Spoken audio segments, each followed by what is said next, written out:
I'm learning to cut things off that does not serve my overall purpose. If it's not going to allow me to grow as the woman that I am, I don't want it.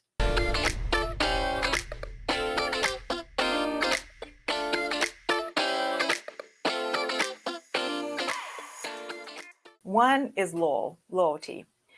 That's for me, that's a good and a bad thing. And the reason why is because when you have me for life. But some people are not as deserving to have me. So when I am with you, I give you the benefit of the doubt over and over and over again, whether I feel as though you're going to be supportive of me or you're going to hinder me. So my loyalty game is very strong, but I have to learn how to be loyal to myself and learn how to cut those ties when I know that they need to be cut.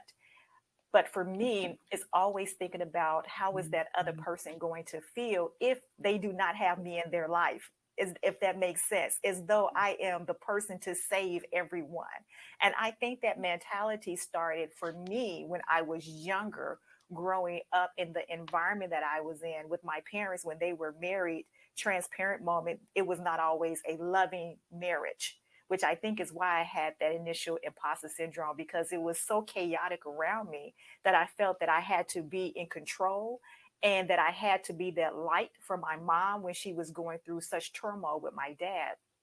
And so for me, having that loyalty and thinking that I have to be that person to save and be with you all the time, that can be a hindrance as well as something good, depending on the situation. Another characteristic that I could think, I overanalyze every freaking thing. And my husband's just like, what is the problem? I'm like, okay, so did this, so when this happened, was the wind blowing to the left or to the right? He's like, what difference does it make? I'm trying to tell you why it makes a difference. I truly overanalyze every single thing, which sometimes it can be very stressful and on a personal as well as professional level, because I'm like, okay, if something happens this particular way, it will have this certain outcome.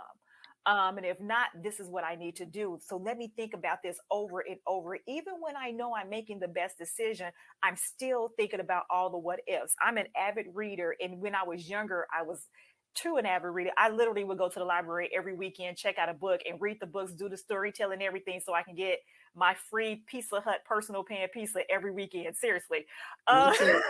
I agree. but I love the books. Whereas if you want this outcome, turn to this page. If you want that Choose your outcome, own adventure. Like exactly. books. Yeah. That's the life that I live. Like let me choose my own adventure by analyzing what could possibly happen. So that's a characteristic of myself. And the last one, gratitude. And I know people probably would say, well, it's great to have such gratitude. But lately I've been questioning that. And I'm gonna tell you why. Hmm. Although I'm grateful for everything, should I also be grateful for the very small things that people do, that when they do something, it's like, oh, here you are just because. And it's like, well, you gave me something that really was subpar and it really wasn't what I was looking for, but because you took the time out to do it, I should be grateful, if that makes sense.